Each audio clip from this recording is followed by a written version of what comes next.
What's up, everybody? It is your boy Baddog here with the New York Yankee video. Happy Saturday morning, everybody. Hope you're having a great weekend so far. Do me a favor, hit the thumbs up and subscribe. Ring a ding, ding, ding the bell. There'll be a lot of Yankee content coming on this channel, as well as Giants content. We're getting to the fun part of the sports season as we get into the dog days of summer. And just looking forward to doing a lot of that stuff. You can tell that my voice is still not good. I'm under the weather, but it ain't going to stop me from talking about the abysmal, abhorrent performance that was the Yankees last night. You know, a lot of people always ask me, Baddog, what's your favorite sport? And I always tell them baseball, because I cover 3 sports on YouTube. I do basketball, baseball, football. And I love them all. I really do. But baseball is just special to me. You know, nostalgic going to the games with my dad and my grandfather in the 80s. Something about walking through that tunnel and seeing that bright green grass, you know, the smells of the Cracker Jacks and the hot dogs and the peanuts and things they talk about in the 7th inning stretch, the crack of the bat, the warm summer breeze is something special about it. Growing up in the 80s when they were an exciting offense and a really bad pitching staff. And then obviously they got into the later 80s, early 90s, and they were really bad. And then the Yankees started drafting some players and brought them up, and things changed. And now you come to expect a lot of the Yankees. Is that fair? Maybe not. But it is what you get, what you sign up for when you become a New York Yankee. That's just what it is, okay?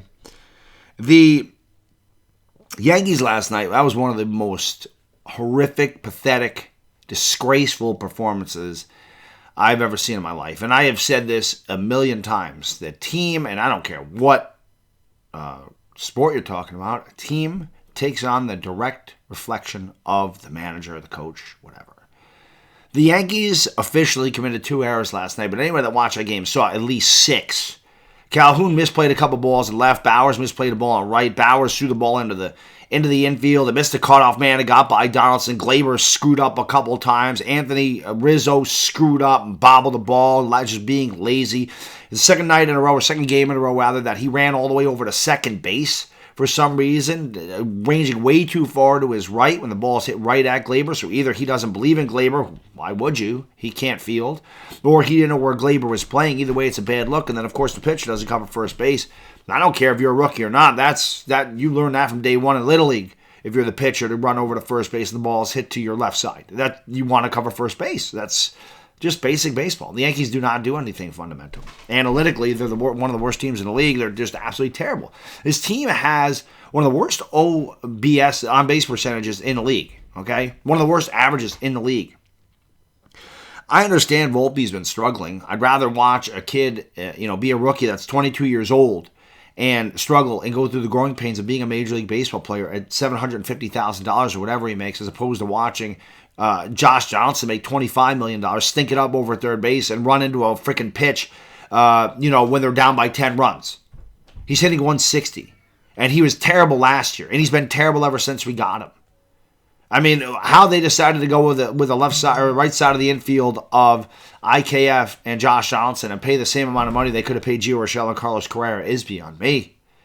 Look at what Gio Urshela is doing. Look at a lot of the players that leave the Yankees and end up being good, right? Well, Gio was good here anyway. Gio was good. Daryl Estrada, Aaron Hicks. Look at what Aaron Hicks is doing in Baltimore. It's amazing how when Aaron Boone got here, he ruined a lot of careers. Really is.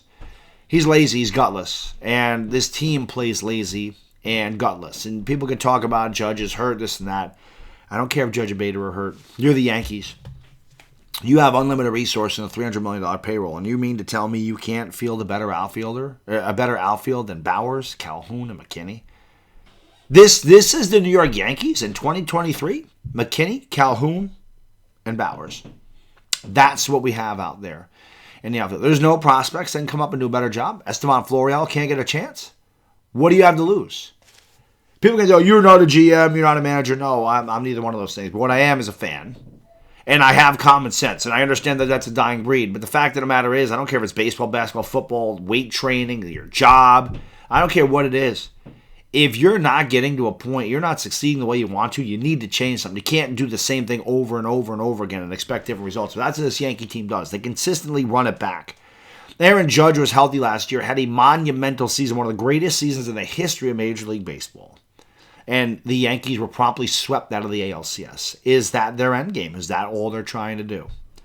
How do we not see some young influx of talent here? Where is Esteban Florial? Where is Peraza? Where is Cabrera? They're allowing Volpe to go out there every day. Why don't they allow that from the other kids? There's 2 reasons. in my opinion, why they don't. Number one is, and I've mentioned this a number of times, we haven't had a good prospect come out of the minor leagues and be a successful major league player since Aaron Judge. Not for an extended period of time anyway. Maybe they have a flash of a year or two, but then they go right in the toilet. So that is what it is. So maybe they're afraid that if they bring these kids up and they fail, other people are going to notice, hey, how come these guys suck? Like, they can't draft anybody. They don't have any. And getting off topic here, let me change the topic. The Yankees can look at this, fans can look at this and go, we have no future. Because a lot of these guys in the team here, Donaldson's, he's not the future of this team. Calhoun, McKinney, Bowers, they're not the future of this team. You bring up the future and you get a look at the future of your Yankee fan, and these guys are bad, well, you might lose some ticket sales. And they're going to hurt the Yankees anyway. It's a bad look on TV if half the stands are empty for the Yankees, but that TV money's going to keep rolling in, so it really ain't going to matter. But that's one aspect of it.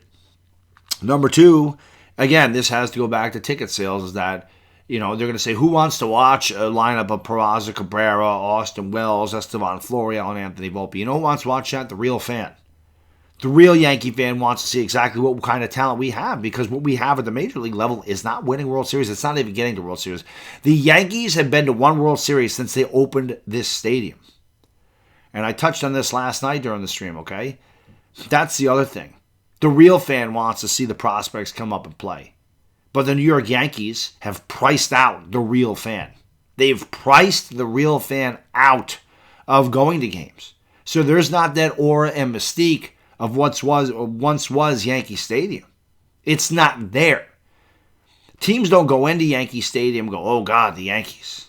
They don't feel threatened. They're not intimidated. They're not sitting there going, oh God, man, we got to go into the Yankee Stadium, man. That's a house of horrors, man.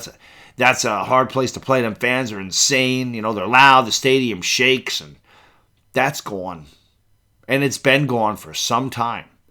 It is a boring team. It is a boring team that consistently just tries to hit home runs. Josh Donaldson hit a home run last night. Yankees are 0-5 when the guy homers. Okay? He's absolutely terrible. He hits a home run when you're down by 10 runs. This does not matter. A-Rod used to get killed for that. A-Rod won 2 MVPs of the Yankees. And had one of the best postseasons in baseball in 2009, won a World Series. So A-Rod used to get killed for that stuff. Nobody gives a damn about Donaldson. Donaldson's trash.